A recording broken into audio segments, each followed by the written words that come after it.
मैं यही हूं, हम हथियार नहीं डाल रहे, हम अपने देश की रक्षा करेंगे क्योंकि हमारा हथियार सच्चाई है और हमारी सच्चाई ये है कि ये हमारी भूमि है, हमारा देश है, हमारे बच्चे हैं और हम इस सब की रक्षा करेंगे। यूक्रेन की जय।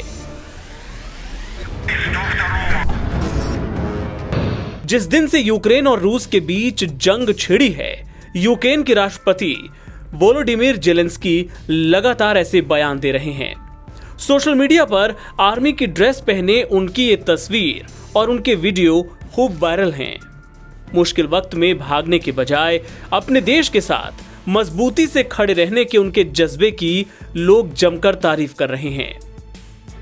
लेकिन इस बीच ये भी कहा जा रहा है कि यूक्रेन को इस मुश्किल में डालने के जिम्मेदार भी तो जेलेंस्की ही हैं।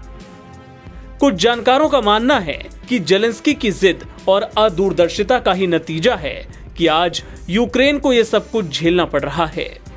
अंतर्राष्ट्रीय मामलों के जानकार प्रोफेसर ब्रह्मदीप अलूने कहते हैं, एक कॉमेडियन को देश का राष्ट्रपति चुनने की गलती कितनी भारी पड़ सकती है, इसका प्रमाण है यूक्रेन। शक्तिशाली पड़ोसी रूस को चुनौती देकर एक खूबसूरत देश को उन्होंने विध्वंस की कगार पर धकेल दिया। राष्ट्रपति जेलेंस्की की नाटो में शामिल होने की जिद भू राजनीतिक दृष्टि से आत्मघाती साबित हुई। उन्होंने फौजी की वर्दी पहनकर दुनिया में दिलेरी का खूब प्रचार तो कर लिया, अब ये रूस से समझौता भी कर लेंगे, लेकिन उनकी राजनीतिक अदूरदर्शिता से लाखों परिवार तबाह हो गए। उन्हें पता ही नहीं कि वे किसकी गलतियों का परिणाम भोग रहे हैं। दरअसल राष्ट्रीय सुरक्षा और राष्ट्रीय हितों से बढ़कर कभी कोई हित नहीं हो सकता। काश यूक्रेन के राष्ट्रपति इस सिद्धांत को समझ पाते।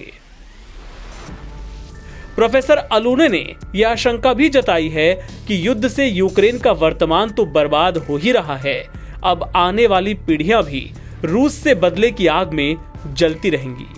वो कहते हैं,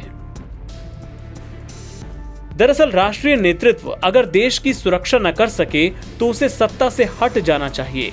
जेलेंस्की ने सत्ता में बने रहने के लिए अपने शक्तिशाली दुश्मन से युद्ध का रास्ता चुना और देश के भविष्य को संकट में डाल दिया।